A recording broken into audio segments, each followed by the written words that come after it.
Welcome to Sputnik, orbiting the world with me, George Galloway. And me, Gayatri.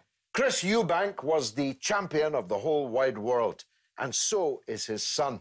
Never in the history of boxing has such a thing been achieved. And so today, we're taking an in-depth look at one of the world's greatest ever fighters and the complexities of his far from run-of-the-mill personality. The champion ran the mean streets of Hackney, Stoke Newington and Peckham before being sent by his father to the Bronx in New York for some peace and quiet. Purging himself of all other bugs, Chris Eubank caught the boxing bug, and boy, could he fight. But he didn't just make war in the ring. He fought war outside it. I had watched him in some of his greatest fights, against Nigel Benn in particular, but I first met him at his magnificent big blue anti-war truck on Trafalgar Square in the run-up to the illegal and disastrous war on Iraq. I'm glad to say he joins us now on board the Sputnik. Champ, welcome to the show. The first time I met you, as I say, was in Trafalgar Square. I remember we hugged each other and I felt that you were made of steel. Your back felt like a sheet metal to me. Now, that was 15 years ago. How come you're still in such great shape? Are you still training? Yeah, I train. I have to. I have 5 boys, and they are, well, sorry, 4 boys and 1 girl. They're spirited. And, you know, yeah, children today will roll over you if you are not in shape. That's true. Yeah. That's a good tip, actually. I better get into training myself. Now, as I hinted in the introduction, you're a very far from ordinary fighter. You're a cerebral man, an intellectual fighter, a well-read man. How odd was all that when you were in the fight game? And no disrespect to other fighters, but there were not many boxers who had studied world politics and geopolitical affairs in the way that you obviously had. I suppose if you're going to become a fighter, it seemed to me by the things that inspired me, it seemed to me that I should become a Renaissance man. So that's to say, well, you're going to build a public profile, and so therefore you should be projecting something inspirational to the people who are watching you. And so, you know, the way in which you perform should be theatrical as well as real. When I say real, I'm talking about, you know, having the right attitude for the job. It wasn't a smiley personality thing. It was, can you fight? Sure. Yeah. And it you wasn't supermarket sweep. It was exactly. It was blood and guts in the ring. Yeah. Can you fight? And with that, the integrity that I thought I should project was one of calm, you know, a serious cut to you, a person who was cognitive and behaved as such, not looking to make friends, not looking to be a nice guy, but to project being a good man, and that I would be correct. I suppose ultimately showing that, you know, if I was taking a beating, then it looks to me like this guy, he would stay there and take that beating. He wouldn't quit. He's not a fly-by-night. He's not a pretender. He's real. So I behaved like that, and it won me box office acclaim. So whilst you are inspiring now, who was your inspiration at the time? And could you perhaps tell us a bit of how you got into boxing? Because I believe it was in New York that you got introduced to boxing. Yeah, the South Bronx introduced. My brothers introduced me to boxing, I guess at 13 years old. I wanted ultimately to win their respect. And so I thought, well, look, if I can do it as well as them, if I can win fights, they will respect me like they Because they weren't respecting you? No, like they never had. And really, you know, someone said to me the other day, when did you learn to fight? Well, I started boxing at 17. I learned to fight between the ages of 8 and 11. Learning to fight is where somebody or someone treats you so awfully that it puts in you a rage, an incandescent rage that sits in you, where you want to prove yourself, where you want to win respect. Yep. And for me, my brothers did that to me. That's where I learned to fight. That means when things are going really, really tough, really, you know, really wrong, you stay there and you actually grit it out. So that fighting spirit was born between the ages of 8 and 11. And then I learned the art of boxing between the ages of 17 and 23, 24. So their behaviour towards you, in a way, did you perversely a favour. Yeah, I'm very if not grateful. for them. That's right. And have they acknowledged that? I mean, what are your relations now with your brothers? You know, it's a little bit strained. This I have to mend. But it's mending me. And we're grown up now. We have our own children to look after. And so it's difficult, but it is what it is. But I am grateful to them. Not only to them, I'm grateful to the society for having double standards and triple standards and quadruple standards, because without it, I couldn't have had the energy, the spirit to fight, to pursue the dream. I wouldn't have had. If things would have been fair, I would have just been, I would appear to be just an ordinary guy. I may appear to be something different now. I don't say that I am. I'm an ordinary guy. But in the world of ego, I had to climb. I had to fight, literally, and intellectually. I had to fight. I suppose one of the things I should say is the fact that it seemed to me at maybe 17 years old, it's not a fair system, and it looks to me like I've got to do 4 to the other person's 1. That's how the society was kind of, that was the balance. And I accepted that because I knew that I had a fair chance. All I needed to know was the rules. So 4 to 1, I was happy with that. Yeah. And then I set about doing it. And boxing was the fairest because you're fighting one guy, it seems. Okay, there's other elements around, but actually there's an art. In the end, yeah. Yeah, in the art, in the craft, and in the karma. So your behavior, what have you been doing? I trained every day. My karma was never going to let me down. And so by virtue of that karma, in that I lived in the gym, the guys who took a day off, by right of the law of the universe, if you will, they didn't have the right to beat me. Why? Because I was in that gym every day. I lived it. And then I was a good person on top of it, which actually makes you then a better performer.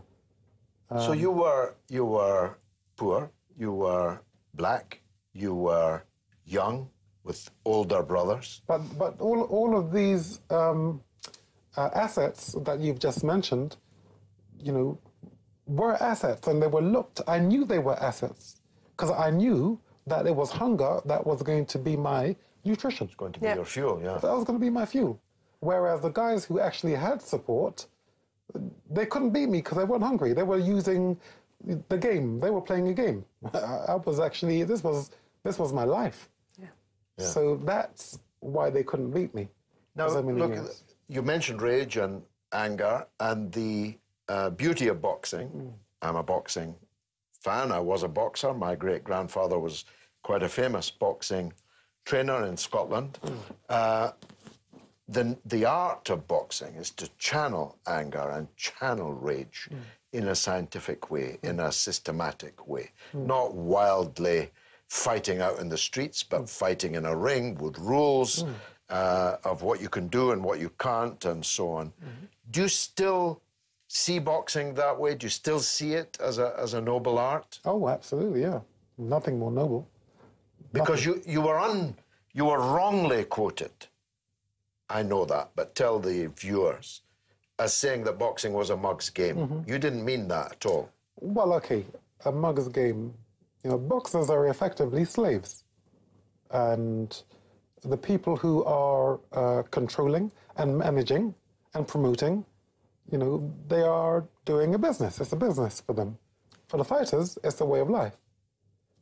So when I say it's a mug's game, or when I said it was a mug's game, it is still that way today. I mean, but every walk of life you go to, you can say it's a mug's game. All of the things I suffered, I'm grateful for them, for all of those sufferings, because my son today will not suffer the things I suffered because of my experience. And it's not about being angry or bitter. Again, the playing field, I just made the playing field suit me. It's turning the prism slightly to the left or right and having it suit yourself. So, you know, because of the double standards, it made me stronger. Because I had to do 4 to their 1, it made me stronger. Because they wouldn't give me a chance, because they were bigoted, they made me stronger. Everything they did to suppress me was fuel to make me better. And so if they would have left me alone, I would have been just a guy. Instead, he's a champion. More of this with Chris Eubank after the break.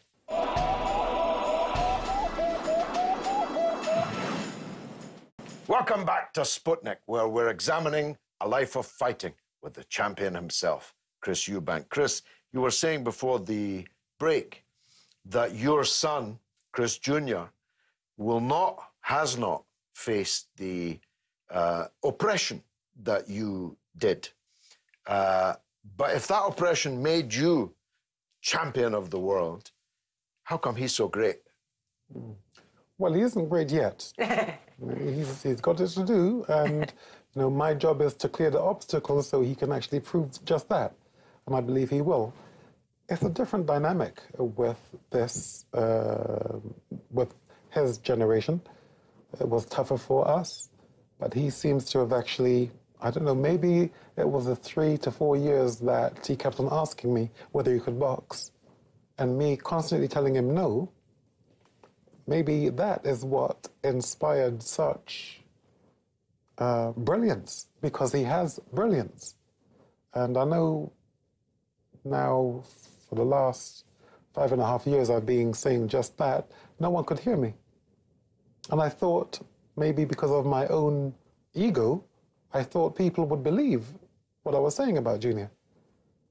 But really it was just like, well, it seems as though people may have been thinking, well, he's just a doting dad. Now they can see it because of his last fight, where he went into a cauldron, hostile territory in Germany, a Turkish contingent, fought this undefeated fighter in Avenue Yildirim, and, you know, not only actually putting on the Union Jack in that cauldron of Turkish patriotism, he went out, got into the ring, and tore this fellow to pieces in 3 rounds. And it seems as though the boxing world is like, where did this guy come from? Not hearing anything I've said for the last 5 years. So it's a beautiful thing. You know, let me tell you. I'll say it's a beautiful thing. The storms, gales, and hurricanes of criticism that I have received over these last 5 years from other promoters, people saying that I'm stealing his limelight, people saying that I don't know how to do a deal, all of these mistruths disseminated about me and Junior, over the last 5 years, none of it ever sat on me, because I could see clearly what Junior was, and I didn't understand why other people couldn't see it, or maybe they wanted to take him away from me or split us. Yeah. So I'm just going to tell you how I did it. I did it by faith, not by sight. And that is a scripture. I think it's Deuteronomy 5:7. We live by faith, not by sight. You know, Sunday school is real. That manual used in Christianity, the Bible, it works. I didn't expect to say anything about religion. It's not even religion, I'm just talking about the manual that's there. Effectively, that's what I've used. Faith. And no matter what they said, for 5 years, I know exactly where I'm going. It's going to happen. Junior has the tools. I've had the experience. There's no way we can't get there. How good is he? Could he be better than you? He is better than me. The but is only that because of my experience, I can tell him how to use his tools. So all he has to do is actually accept the counsel that I give him. You know, a fight is about strategy. And he has the ability and the tools to beat anyone. And so now, you know, let's see. You know, he's going to get the opportunity now with the World Boxing Super Series. He's going to get the opportunity to prove just that and unify the titles. He fights now on the 17th of February in Manchester at the MEN. And, you know, what I've been saying over the last few years is these fighters are in danger because he has been parented correctly in boxing. He hasn't been trained by physical education teachers, which is what most of the boxers are taught by, or who are taught by today. Well, I believe he even had to intervene at one match because his opponent was almost going to go straight into hospital. Well, he did. He went into a coma. 2 days before that fight, I said to this Nick Blackwell, "You shouldn't be fighting my son. I'm going to ask the referee to look after you." He scoffed and laughed at me. 2 days later, he was in a coma. Junior is a very dangerous young man. He does what he's supposed to do in that ring, which is seek and destroy. That must have been haunting for you because, of course, you have history in that regard with Michael Watts. Haunting, yes. Haunting, I've seen it before. So when I was talking about, you know, when I was talking to the referees about protecting Nick Blackwell, they thought it was bravado. And even now, with George Groves, who is the WBA super middleweight champion of the world, even with him, people will say, well, it's just bravado. But then watch what happens. What's it like watching your son fight? If it was my son, I'd feel every blow that he was taking. I'd feel it myself. Yeah, and you like boxing. I am not as big a fan, yeah. Well, this is what I say is, as odd as this may sound, my concern is for the opponents. They are in danger.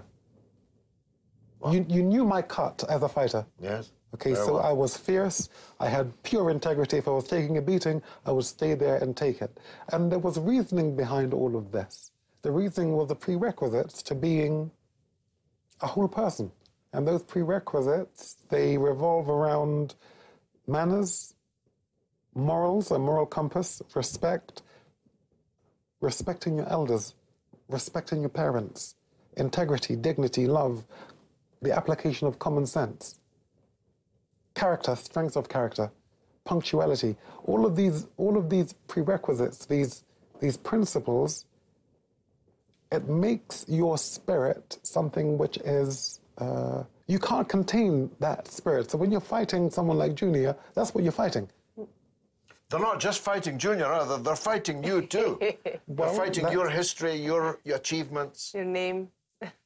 Well, yes.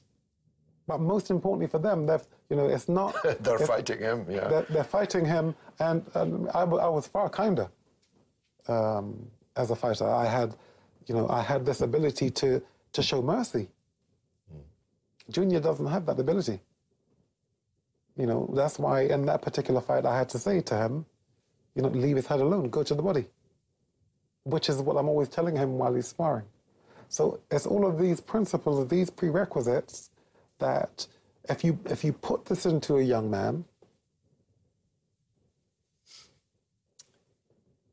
it makes the belt so much bigger. Whereas if you do not use these prerequisites, then the belt actually makes the person wearing it look like an idiot. Because if you do not embody, if you do not use these principles, then you will be arrogant, you will be bolshy, you will be, bigger than. And as you know, the bigger you try to be, the smaller you appear. And the smaller you try to appear is the bigger you appear. So I used to dream, Chris, of you fighting Tony Blair back in the day when we were on the streets together. Did that ever occur to you? If I could have made that match, would you have taken it? I am not a politician. No, but you knew the war was wrong. And so it's turned out. No other sportsman joined you. There was thee and me and 2 million others. But none of them were champions. None of them were top-notchers in Hollywood and in the music scene, by and large. You were one of the only people from that milieu that knew how this was going to turn out. Well, common sense is common sense, and... It wasn't just that, Chris. You were brave enough. See, they also knew it would turn out wrong, but they didn't want to take any risk with their own earnings, their own careers. Because you're a brave man, you were ready to put your common sense out there on the streets. Well, you took the Muhammad Ali road. You were the Muhammad Ali of that period. Well, what do you say? What do I say to that? Perhaps the price was too heavy. I didn't take into consideration that my children may be affected by my, you say bravery, maybe it's stupidity. No. Bravery and, bravery and stupidity can be one of the same thing. No, because it's history. Now, look at the price Ali paid. But he's now in a pantheon, untouchable pantheon of heroism, because he was brave enough to say, this is wrong, I'm a big personality, I'm in a position to say that it's wrong, and that's what you did. Well, I hope you don't regret it, because it's too late to regret it anyway. It's there, etched in the era that we've lived through. Yeah. It's not so much regret, it's that, because you're looking at me. I'm as tough as old boots. It's not about me, it's about my children. And it's about the things that they suffered as a result of my decisions and my actions and my bravery or stupidity. And it becomes stupidity when your children will bear the brunt of your behavior or your actions or your, as you say, bravery. And, for them, I regret what I did. For them. Because, They'll be proud of it. I'd be proud of it. I'm proud of you anyway. Thank you. Chris Eubank, champion of the world always for me. Thanks for joining us. And now it's your turn to tell us what you think through the portals of social media. What's rattling, Gayatri? Well, the big question, Should politics be kept out of sport? Kila Lakeri says, impossible. Sport, like politics, is representation of an area or state. The two will interrelate. And Robin Edwards says, surely to do so would mean keeping money out of sport, no? Amen. Well, you can't keep politics out of sport, but you just saw an example of a man from the sporting world who paid a very high price for getting involved in politics. Personally, although I'm in doubt now whether he thinks it was worth it, I believe that history will absolve him. We'll tell differently, exactly. Well, that's all the tweets we've got for today. Which, alas, means that's the end of the show. But you can stay in touch with us on social media, on Twitter, RT_Sputnik, or on Facebook, Sputnik on Russia Today. It's goodbye from me, Gayatri. And from me, George Galloway. It's been marvellous.